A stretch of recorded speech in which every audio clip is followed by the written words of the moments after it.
Have you ever tried so hard to save money on a trip that you just ended up spending more in time, in energy, in random train fares, and overpriced airport snacks? Because that was me. Let me tell you about the unnecessarily long journey I took just to get to Amman, Jordan. Like, thinking about it just makes me annoyed with myself.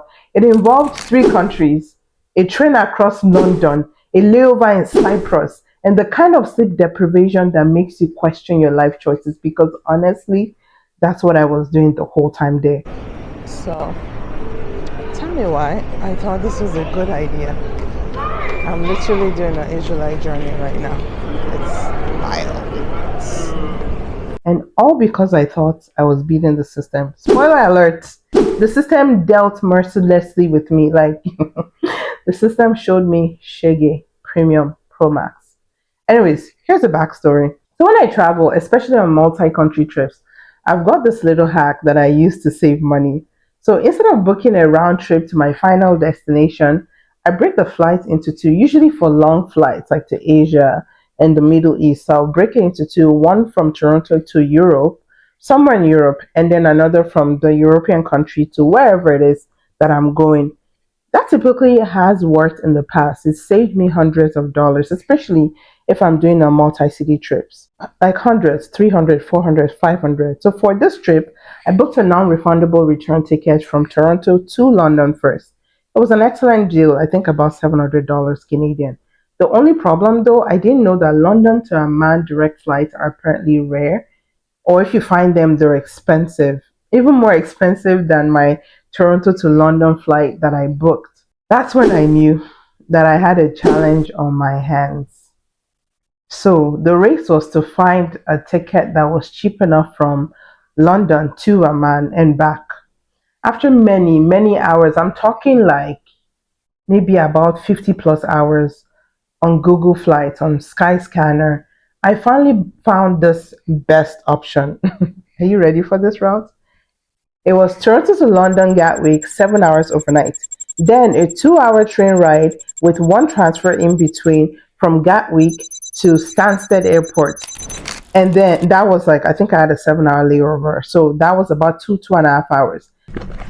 I'm not about that life. I want to sleep. Okay, not sleep where I forget where I'm going. Anyways, gotta charge my phone. I can't believe I made it. Oh, I can't believe I made it. Praise Jesus. I can't believe I made it. So this is, what part of the journey am I on right now? As I was saying before. So anyways, my flight to Toronto was about 7 hours. Actually, one of the best I've had because I actually rested. I'm well rested. So I don't feel too tired. So that's part one. The part two was this trek all the way from Gatwick to Stansted because I just couldn't find like if I were to leave from Gatwick to my stopover before I got to Jordan, like it was too close. I didn't have enough time and I didn't know how it was gonna be. So thankfully, so I landed in Gatwick 10:45. My plane from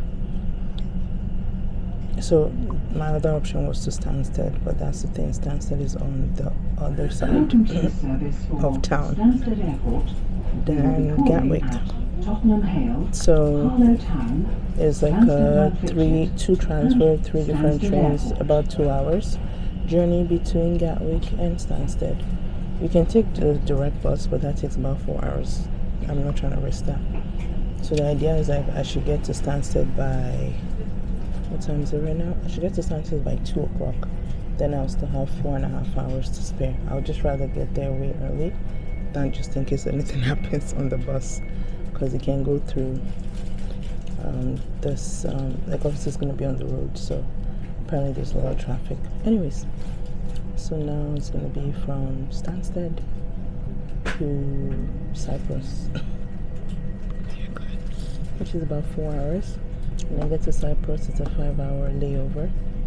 And then it's going to be Cyprus to Amman, finally, brethren, which is about an hour. So I'm going to get there, Amman, at 7:30 in the morning. Saturday morning. Meanwhile, I left Canada Thursday night at 10:30 p.m. So if you convert the time back, Amman is 7 hours ahead of Canada. So it means I would have gotten there 12:30 a.m. Saturday morning Canada time. So I would have traveled 26 hours when it could have just been like 14 hours. Sometimes I like this type of stuff. I can only do this when I'm traveling solo or with somebody that's like the trek back from Amman though. Back to London and then London to Toronto. That's going to be interesting because we're going to go through Milan. But thankfully, I'm going to be having Alfuri with me. That train ride cost me $80.74 Canadian, not including the emotional damage, the stress.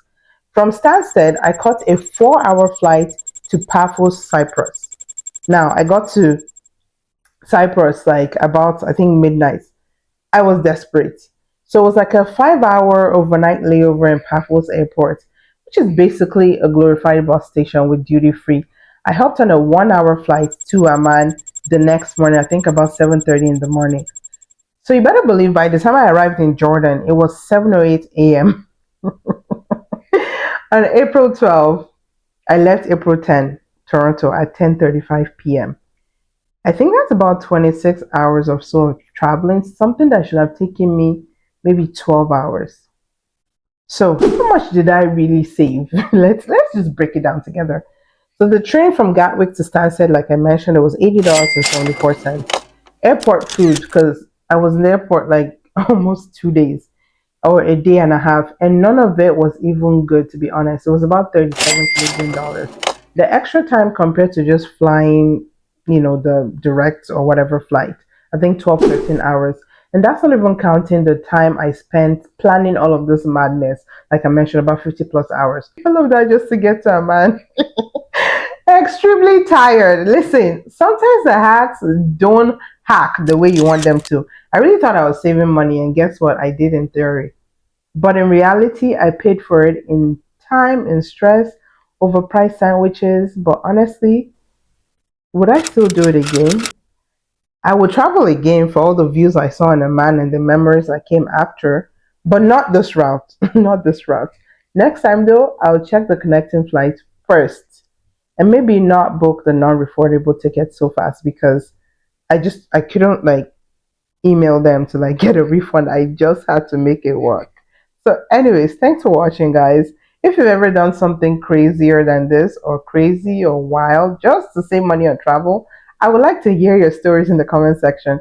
So, let me know in the comment section. If you're planning a trip to Jordan soon, don't worry, I've got a full travel guide online. So uttermosttravel.com on my travel website that you can just pick it up and it helps you with everything that I did, tips, where to take photos, where to go, how to get there, and all those things. So don't forget to subscribe and see you later.